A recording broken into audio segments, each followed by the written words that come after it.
Hello there, beautiful people, and welcome to Boss Tarot. So today, I don't really know what's going on. No, I'm kidding. So there's landscapers going on in the background. If that's bothersome, I apologize. But we're gonna just hop into this reading. Yeah, that's it. Nothing, no disclaimers. It's general. You know, keep that in mind. Cool. I guess that's gonna be it. So, gonna cut the deck,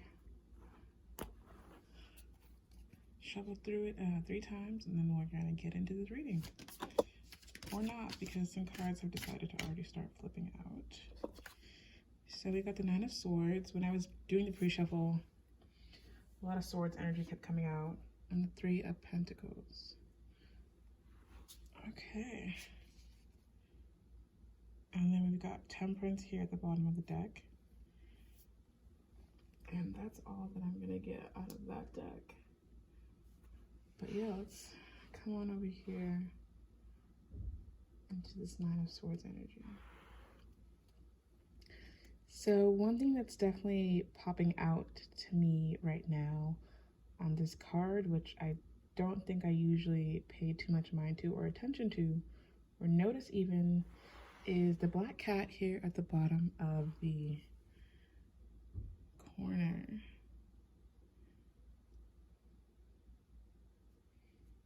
Interesting.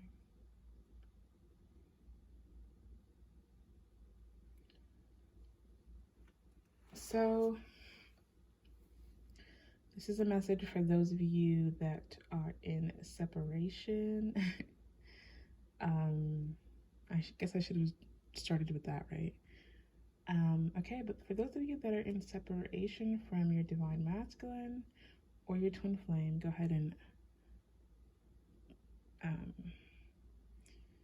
flip the storyline to where it best fits you. It's interesting how the 2 cards that came out are definitely ones where, first off, the divine masculine is kind of just like all over the divine feminine, like really loving their curves, kind of just like kissing on them. And then here we also got this card where they're both in embrace.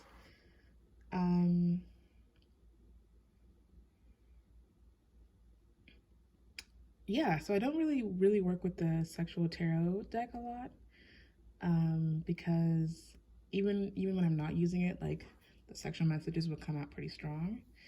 And I think that it's already well known by anyone who's ever been in a twin flame connection that like the sexual chemistry between the 2 of you is like unmatched, basically. So it's kind of pointless to come on here and talk about how much your divine masculine is missing you or craving your body or things of that sort, but I was drawn to use this deck today, So it could be just that the energies are running extra high right now. Maybe they've been, especially with this Three of Pentacles energy, like dating other people and seeing other people, especially casually, and nothing is really hitting the spot or fulfilling them in the way that your relationship did. So it could be that the divine masculine is coming to the realization that these sort of physical connections are meaningless or pointless or really not fulfilling compared to the relationship they had with you. Okay, so yeah, they could be like just sleeping around a lot, trying to possibly find people that remind them of you, and they're realizing that like like this person could look like you, have your same hairstyle, have the same height as you, have the same body style as you, even be interested in the same things that you are. Like this person can almost be your carbon copy, right? But like on the inside, it's not them, and they know it's not them because they don't have that like higher level connection with them. So yeah, definitely getting the energy of like they'll be hooking up with someone and then like or, you know, because they're just like super extra horny or whatever it might be, you know. Maybe they were celibate for some time and they're like, you know what, fuck it, I'm not doing this anymore. So they'll sleep with people, and then like after that moment is gone, after like the horniness is past, it's just like, yikes, why did I do that? Let me go home, you know, like. Okay, let's get more into this Nine of Swords energy. Why is this Nine of Swords here? Well, I mean, we kind of went into it a little bit, but damn, my hand's a little ashy right now.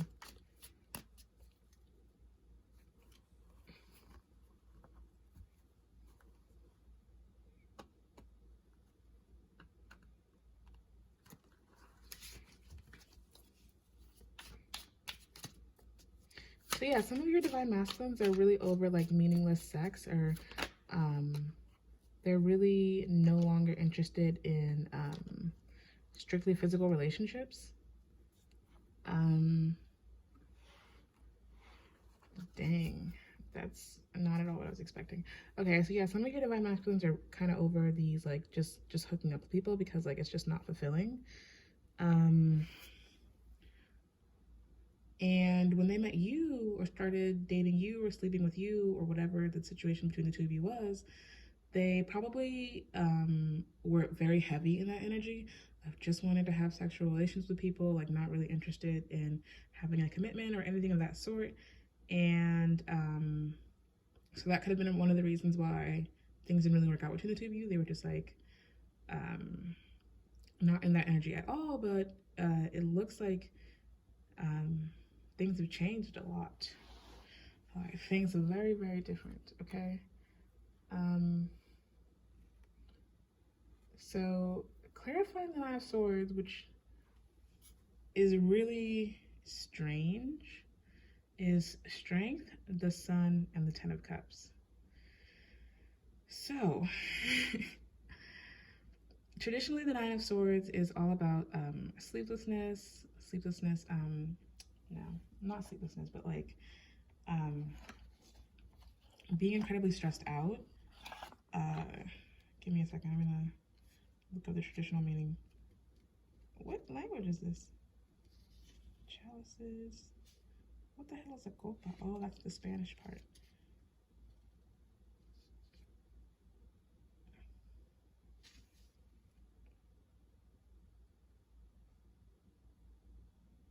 Oh, okay. So, sorry, y'all. I have to, I gotta look this up because I think I'm tripping and I don't want to give you all the wrong information.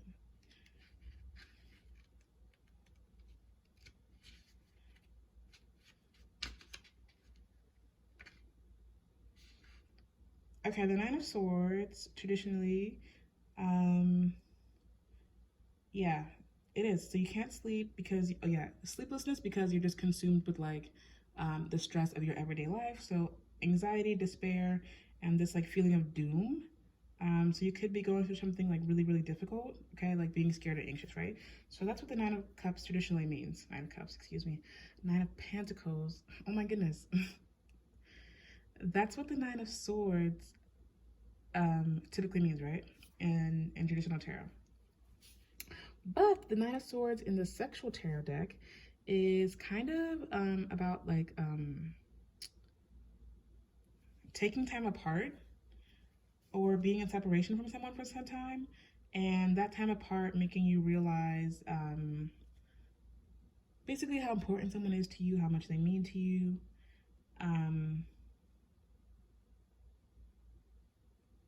And also like beginning again, basically. So I had to look that up. I was very confused as to why the Nine of Swords would be clarified by these three cards, right? Strength, the Sun, and the Ten of Cups. But this time apart from you, or this separation has, you know, done what it's supposed to do. And now we've got the Strength, the Sun, and the Ten of Cups, right? So this time apart from you is definitely making them want to come back to you and have this like, you know, harmonious union. They could be currently working on building up the strength to actually come towards you and move towards you. With this strength, Sun and Ten of Cups card, this could be something that's going to be happening for y'all in the summertime. So if you're in the Northern Hemisphere, sorry sis, it's probably not going to be happening until sometime next year. But if you are in the Southern Hemisphere, then, you know, that's good news. They are probably going to be coming towards you in the next few months. Because I know that, like, y'all in, like, Australia or whatever have your summers in, like, December, which, that's cool. All right. Okay, yeah. So it could have been that they were trying to find or fill this void, a void that kind of they realized was there after you left because, you know, as their twin, you triggered them and shit. So the separation between the two of you triggered a lot of things in them, and the union too, but like the separation triggered a lot of things in them, and they could have spent a lot of time trying to fill the void with sexual relationships with other people, casual sex, yada yada. They're over that, and now they're doing the work of becoming more harmonious with themselves. So they are finally accepting the call and, like, you know, working on themselves. We got Hanged One at the bottom of the deck here with this Virgo, and then this one wanted to peep out too, but I ignored it. I'm gonna keep ignoring it. Pop out if you really doubt it. Okay. So we got the Three of Pentacles here, and a card just popped out. Give me a second to check and see what it is. We got the Three of Pentacles and we got the Knight of Pentacles. Okay. So some strong earth energy in here. It's a lot of cards that are like half peeking out, and I'm just going to keep ignoring them until they pop out for real. And then what happens? Ooh, the Knight of Wands came up. Okay. Eight of Cups and King of Cups down here. I just split the deck and I'm going to leave this. I'm going to leave this right here. Like this. I didn't mean to split the deck, but it happened. And we're going to just take it, okay? We're going to just accept things as they are. Okay, so clarifying the Three of Pentacles, we got the Knight of Wands and the King of... Why do I do that? Like, why do I switch things up like that? I said the Knight of Wands and the King of Pentacles, but that's not what happened. Anyways, I'm really out of breath. Give me a second. I'm gonna drink some water real quick.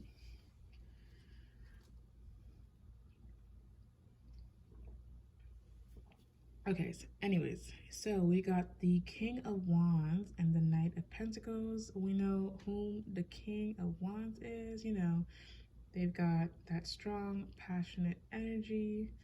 And the Knight of Wands, we already know, oh my God, the Knight of Pentacles, excuse me, we already know is the slowest moving knight in the deck. So, because when they're coming in to stay, you know, so every decision is very calculated. This is my Taurus boo card, you know, if you know your boo is Taurus, they coming in, they're coming back for good, sis. Okay. Because we all know Taurus men, top tier. If you have a negative experience with the Taurus man, I apologize. But anyways,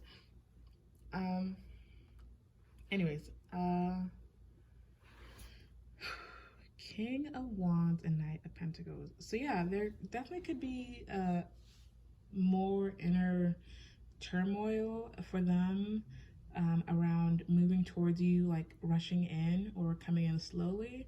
They definitely know they gotta come correct or not come at all, or else it's gonna just start like another round of BS between the two of you. You know, with this Eight of Cups at the bottom of the deck, or the inside of the deck, I don't remember. One of them was at the bottom, one of them was on the inside, and then it just fell apart. And I was like, you know what, I'm gonna just leave y'all. But yeah, they're really working on building up the courage to come towards you. Okay, wait. Yeah, strong Leo energy in here as well, and strong Sagittarius energy. So just strong fire, period, because we got Temperance down there. But yeah, twin flame separation should be a time where you are really focusing on building yourself up and building your life up and falling into your life's path, and not so much about stressing out about what your twin is doing. I know that it can be incredibly stressful,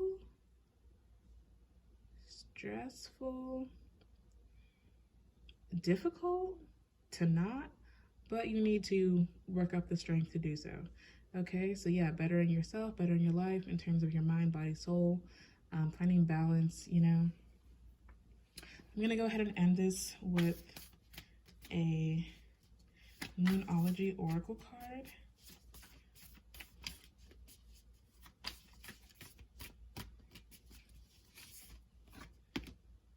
Bring love into the situation. Okay, new moon in Aquarius. And then a time for healing, okay? So you cannot come into union with your twin.